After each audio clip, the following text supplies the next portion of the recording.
The swamp was hot, moist, and silent. For a long time, nothing moved except groping tendrils of fog, playing over the muck and twisting between the hunchbacked trees. An occasional dragonfly skimmed through the reeds on crystalline wings. Overhead, the sun was fat and orange, motionless as if it had been nailed to the pale blue sky.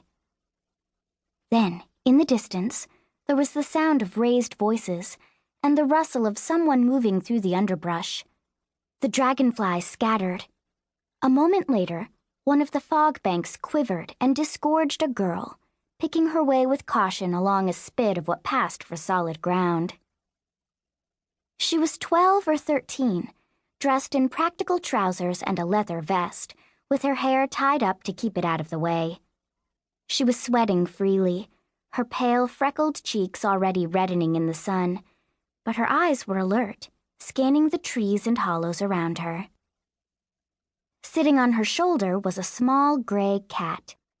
His claws were fastened into her vest with desperate strength, as though he was terrified of falling off. Insofar as a cat can have an expression, this one looked very unhappy. The girl and the cat were named Alice, and Ashes Drifting Through the Dead Cities of the World, or Ashes for short, respectively. When they reached the top of the hummock, Alice stopped and turned in a slow circle, while Ashes lashed his tail in an irritable sort of way. It was the cat who finally broke the awkward silence that had grown up between them. "What," he said, "are we doing here?"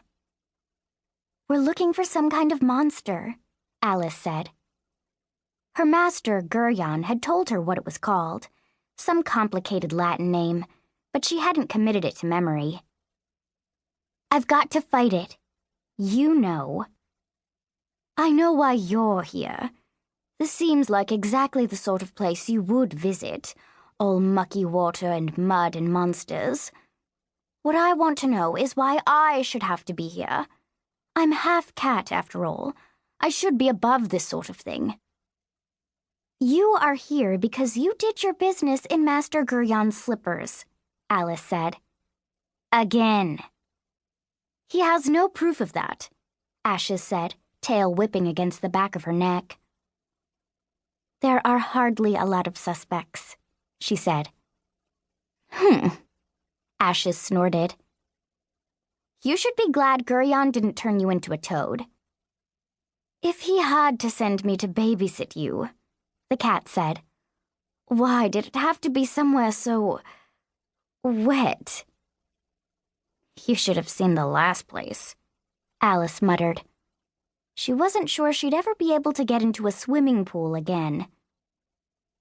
"Now be quiet. I need to concentrate."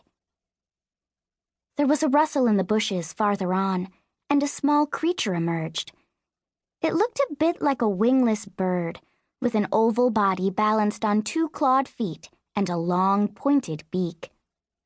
The sleek black coat that covered it was fur, though, and not feathers. It was called a swarmer, and Alice knew that it was not in fact a separate creature at all, but only a part of a larger entity, like an ant or a bumblebee. The swarm had been the first creature she'd bound, back when she'd known nothing of readers or magic, and she'd accidentally stumbled into a prison book.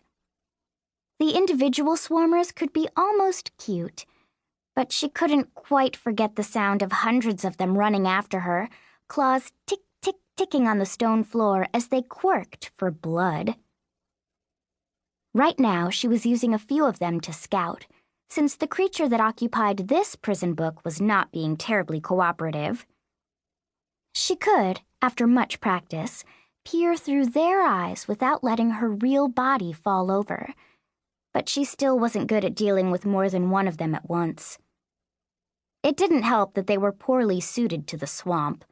They were heavier than they looked, and every time one of them stepped into a puddle, it sank to the bottom like a stone and had to scramble to get out. Alice herself was far from keen on the swamp, as a matter of fact.